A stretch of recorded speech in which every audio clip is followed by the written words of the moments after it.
The morning of the committee hearing began with an air of tension that even the marble walls of the Capitol couldn't contain. Reporters lined the hallways, cameras ready, anticipating a heated exchange between Kash Patel, the former intelligence official known for his sharp rhetoric, and Congresswoman Jasmine Crockett, whose cross-examinations had earned her a reputation for uncovering uncomfortable truths. Patel walked in wearing his trademark confidence, dressed sharply, his stride steady, but beneath the calm surface, he carried the unease of a man unsure of what would come next. He had been through hearings before, he had faced critics, and he believed that as long as he stayed measured, nothing could truly harm him. But this day would prove different. When the session commenced, Patel settled into his seat at the witness table, a stack of notes in front of him, and water placed neatly by his side. Crockett sat across from him, focused, her papers organized in color-coded folders that reflected her methodical style. She didn't speak immediately. Instead, she waded through the procedural opening remarks, occasionally glancing at Patel with that quiet intensity that unnerved even seasoned witnesses. The anticipation grew thicker as everyone sensed that she was waiting for the perfect moment to strike. Patel began his testimony as expected, delivering his lines with a mixture of poise and repetition, reinforcing that his previous actions were within standard procedure and aligned with legal expectations. He spoke of national security, of oversight, of how political attacks had distorted his role. It was a well-rehearsed narrative, but Crockett listened silently, her expression unchanged, her pen moving only when absolutely necessary. After nearly 20 minutes of Patel's controlled statements, Crockett finally leaned forward. Her voice was calm, clear, and deliberate as she said, "Mr. Patel, I want to refer to a document that recently came to light during our oversight review." She reached for a folder from the corner of her desk, one marked with a red tab labeled Confidential Memo, 2019. The simple act of opening it shifted the entire tone of the room. Patel's eyes moved toward it with a flicker of recognition, subtle but visible enough for the cameras to capture. Can you confirm, she continued, that this memo was prepared under your supervision and distributed to select FBI officials in June of 2019? Patel hesitated for the briefest moment before responding. "I'm not certain what document you're referring to, Congresswoman," was the kind of cautious denial that signaled he already knew exactly what it was. Crockett didn't argue. Instead, she held the document up so the title page could be seen by the committee members. Even with redactions, the words Directive on Evidence Containment, Internal Review stood out clearly. The murmurs started immediately among staffers and observers. The phrase evidence containment was not standard bureaucratic terminology. It implied deliberate management of information, something that could not easily be dismissed. Patel shifted in his chair, his previously calm posture tightening ever so slightly. Crockett's tone remained unchanged as she explained that the document outlined procedures for how certain findings from internal investigations were to be temporarily withheld pending higher-level clearance. When she asked him again if he recognized the document, Patel leaned toward his microphone, choosing his words carefully. "Congresswoman, I don't have any specific recollection of authorizing such a memo. If it exists, I imagine it's being misinterpreted." His attempt at distancing himself fell flat when Crockett turned a page and read from a paragraph that included his initials alongside the approval line The room grew quiet. Crockett paused, allowing the weight of her words to settle. Then she asked, "So, Mr. Patel, would you like to explain why your initials appear next to this directive?" At that moment, Patel's composure began to crack. His answer came slower, less rehearsed. "It's possible that staff prepared drafts for me without my direct review," he said, trying to redirect responsibility. But Crockett wasn't moved. She followed with another question that made it clear she had anticipated his response. "Are you suggesting your staff issued a classified directive with your initials? Under your supervision? Without your awareness?" That single line left him cornered. The cameras zoomed in again. His face, usually steady, carried the faintest sign of panic. His hands gripped the table a bit tighter as he muttered, something about bureaucratic misunderstandings and incomplete context. The calm professionalism in Crockett's demeanor contrasted sharply with his growing discomfort. She wasn't aggressive, yet every question she asked dismantled another piece of his defense. Each word reminded him and everyone watching that she had come prepared with verifiable evidence, not speculation. By the time she finished her first round of questioning, the impact was undeniable. Patel's confidence had eroded, and what began as a routine oversight hearing had turned into a public unveiling of something he never intended to face openly. Crockett had done what few had managed before. She had caught Kash Patel off guard, using precision instead of provocation, revealing the first thread of a secret that would soon unravel in full view of the nation. The memo Jasmine Crockett revealed that day wasn't just a random document pulled from a pile of classified material. It was a carefully constructed directive that pointed to something much deeper. The title, Directive on Evidence Containment, Internal Review, seemed benign on the surface, but the language within it was far from routine. It described procedures that allowed certain findings from internal FBI investigations to be temporarily withheld pending narrative clearance. To the untrained eye, it might have read like administrative phrasing, but to those familiar with how intelligence communications worked, it was an unmistakable sign of interference. And at the center of it stood Kash Patel. When the memo was read aloud in the hearing, the committee members quickly realized the implications. Patel's name appeared not just once, but multiple times throughout the document, confirming that he had overseen the circulation of the directive. His initials appeared beside a line that authorized coordination between his office and a select group of FBI officials tasked with managing politically sensitive information. The intent, as interpreted by oversight staffers, was clear. Certain pieces of evidence, particularly those that could distort authorized narrative timelines, were to be withheld from broader circulation until Patel's team approved their release. As Crockett dissected each section of the memo, she maintained her steady composure. She wasn't reading it for theatrics. She was methodically building a trail that pointed directly back to him. Patel, sitting under the harsh committee lights, tried to project calm. Yet every time she mentioned a date, a signature, or a phrase like containment coordination, he visibly flinched. His usual poise faltered in small but telling ways. Tightened shoulders, a clenched jaw, the rhythmic tapping of his fingers against the table. Crockett read another section aloud. All findings that could alter or contradict approved narrative briefings must remain classified until authorization is granted by senior counsel. The term approved narrative briefings immediately caught attention. It wasn't the language of internal review, it was the language of control. The memo didn't describe a transparent process of oversight. It described management of perception. When she looked up from the document and asked, "Mr. Patel, do you deny authorizing this communication?" His reply came out uneven. "I don't deny that my office handled numerous communications," he said, avoiding a direct answer. "But you're implying intent that isn't there. These were standard operational directives to maintain confidentiality during sensitive investigations." But Crockett wasn't relying on implication. She turned to the committee's evidence log and produced an email chain accompanying the memo. The emails showed back-and-forth correspondence between Patel's office and an internal FBI liaison. In one exchange, an FBI staffer had asked, "Do we include the full analysis, or just the summary Patel's office approved?" The response from Patel's aide read, "Stick with the approved summary until we receive clearance to expand." The evidence spoke for itself. The memo wasn't about routine classification. It was about narrative management, and every sentence pointed to Patel's direct involvement in controlling what was seen, when, and by whom. He tried to regain control of the discussion by arguing that the memo had been drafted amid heightened political tension, suggesting that bureaucratic language could easily be misinterpreted. "Congresswoman," he said, "context matters. These memos were often written in technical shorthand that doesn't reflect intent." But Crockett countered smoothly, noting that the wording was too deliberate, too consistent, to be a misunderstanding. She emphasized that Patel's initials appeared next to every section that required executive authorization, leaving little room for plausible deniability. As she laid out the document structure, committee members exchanged glances. The memo had not gone through traditional FBI clearance channels, and its recipients had been limited to a handful of Patel's trusted contacts. That selective circulation raised immediate red flags. It suggested that Patel had unilateral discretion in determining which materials were fit for broader review. By the time Crockett finished her presentation, the hearing room had grown silent. Except for the hum of the air conditioning and the scribbling of notes from aides seated along the walls, even those who had previously defended Patel's work were left unsettled by the language in the memo. Words like containment, clearance, and authorized narrative painted a picture that was impossible to ignore.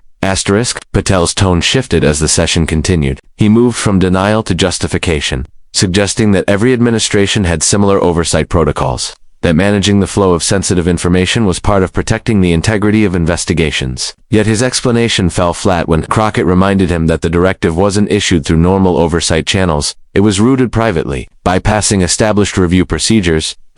He could feel control slipping away. And with each exchange, the reality of the situation became clearer. The memo had created a paper trail that led straight back to him. What Crockett revealed was not a mere administrative error, was evidence that under his watch, an internal review process within the FBI had been influenced, if not directly manipulated, to support specific political outcomes. By the time the session paused for recess, Patel remained seated, eyes lowered toward the table, his notes untouched. Crockett's.com precision had done more than expose a secret document. It had revealed the machinery of selective truth-telling that operated under his supervision. When Jasmine Crockett began reading the specific lines from the memo, the energy in the room changed instantly. The soft rustling of paper stopped. and the quiet side conversations among staffers faded. Every eye turned toward Kash Patel. He had been doing his best to maintain composure since the start of the hearing. But now, as Crockett's voice echoed through the chamber, his calm exterior began to crack. The phrases she read were not vague policy statements or ambiguous bureaucratic notes. They were pointed, deliberate, and deeply revealing. Crockett's tone didn't rise. She didn't dramatize her words or lean into theatrics. Instead, she spoke with the measured precision of someone who knew the strength of her evidence would speak for itself. "Mr. Patel," she said, glancing briefly at him before continuing, "this section reads, coordination required to ensure material not detrimental to authorized narrative is temporarily withheld until review clearance. Can you explain what authorized narrative means in this context?" For the first time that morning, Patel didn't have an immediate response. His hand twitched slightly toward his papers, as if searching for a note that might contain a safe answer. He finally leaned into the microphone and replied, "Congresswoman, I believe that's simply procedural language referring to internal review protocols. It's standard to ensure that classified material isn't released before verification." Crockett didn't interrupt him. She let him finish, then nodded slowly before lifting another sheet. "Except," she continued, "the phrase not detrimental to authorized narrative does not appear in any of the FBI's standard operating guidelines. It's unique to this memo on you supervised. Would you still call that standard procedure?" A ripple of whispers passed through the room. Patel's throat tightened as he looked toward the committee chair, but there was no interruption, no rescue. He was on his own. He attempted to clarify, saying, "These memos often go through multiple revisions. Staff sometimes insert language informally. It doesn't necessarily reflect my instruction." But Crockett had anticipated that deflection. She turned to another page and read aloud an email attached to the memo. "This email from your office, dated the same day, says, and, I quote, ensure language aligns with internal direction on narrative control to prevent premature exposure of findings. The sender was your deputy. The recipient was an FBI liaison. Your name is CCD*. The evidence spoke louder than any argument he could muster." Patel's lips pressed together tightly. His eyes flicked toward the cameras, realizing that millions watching would see the same thing. The committee. SOA man, trying to escape the weight of his own words. Crockett continued, never raising her voice, but her questions hit with precision. "Mr. Patel, is it your testimony today that you were unaware of correspondence sent directly from your office using your established approval chain?"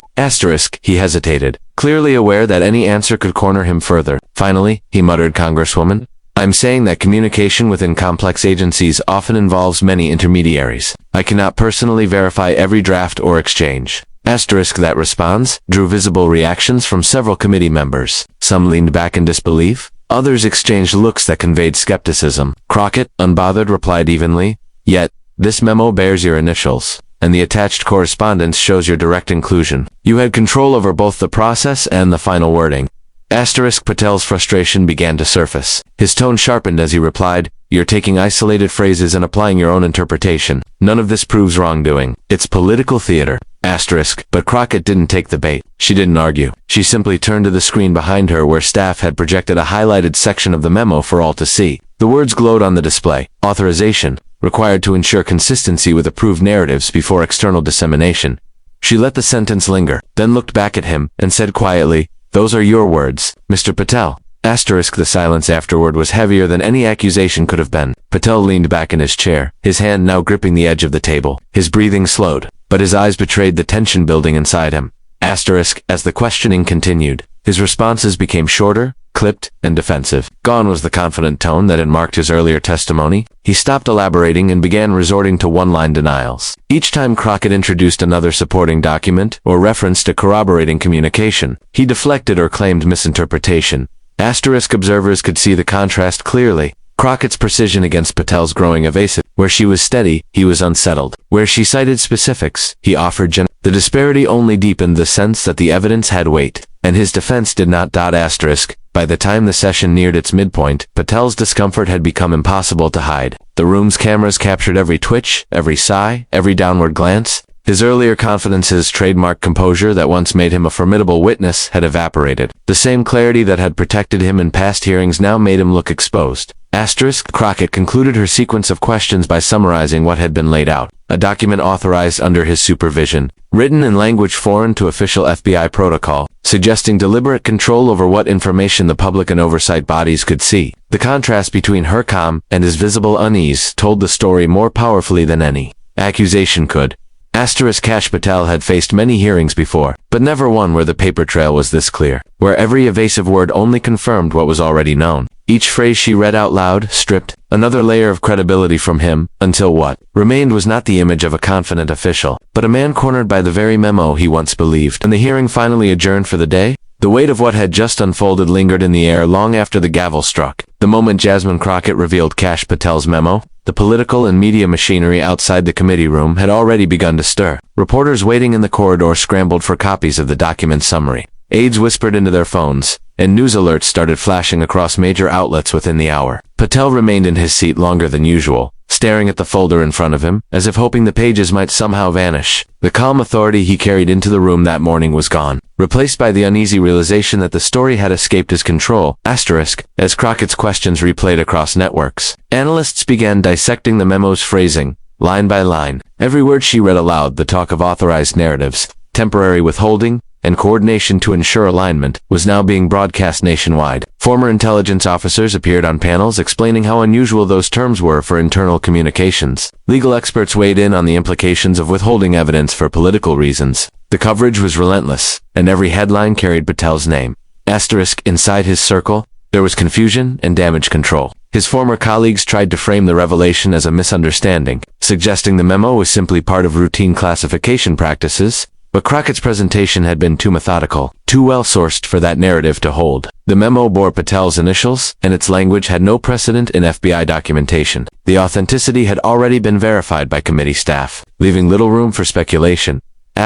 Within 24 hours, the Oversight Committee announced a formal inquiry into Patel's communications from the 2019 period. Investigators were tasked with reviewing all memos, emails, and directives related to internal reviews conducted under his supervision. The announcement wasn't theatrical, it was procedural, but it carried immense weight. A formal investigation meant subpoenas, interviews, and cross-referencing of digital trails that could either validate or dismantle Patel's explanations.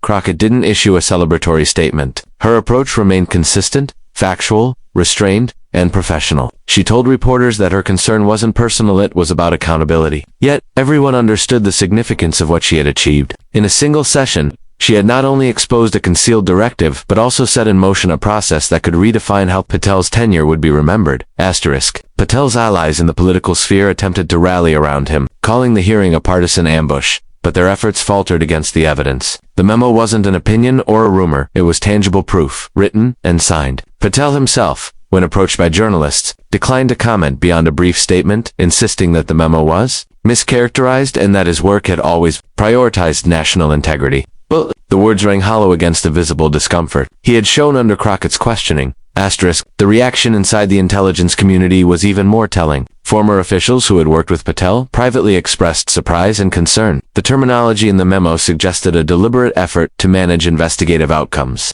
something that violated both internal ethics and oversight expectations. The revelation reignited debates about the politicization of intelligence work, especially during sensitive election-related investigations.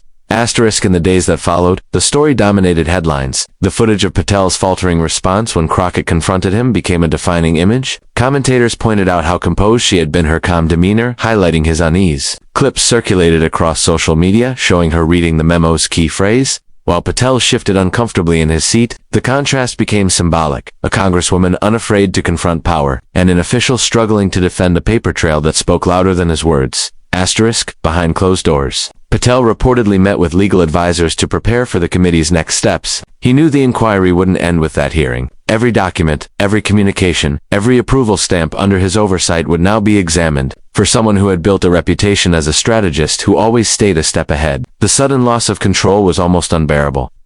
Meanwhile, Crockett's measured questioning was being studied in political circles. Colleagues from both sides of the aisle acknowledged her precision, how she avoided grandstanding, relying instead on verification and evidence. Her handling of the situation elevated her profile nationally, but she remained focused on the task at hand, ensuring that the investigation proceeded transparently. As the review expanded, staffers uncovered other communications referencing alignment protocols and review adjustments. Though not all bore Patel's signature, they traced back to his tenure, reinforcing the perception that the memo she exposed wasn't an isolated incident. Each new finding added layers to the narrative Crockett had unveiled, that selective management of information wasn't accidental but institutional under his direction. Asterisk by the end of the week. Public trust in Patel's credibility had eroded significantly. Editorials questioned how much influence he had exerted over investigative findings and whether his coordination with the FBI had crossed ethical lines. For years, Patel had been known as a forceful figure in intelligence and politics, but now his name was synonymous with concealment and manipulation.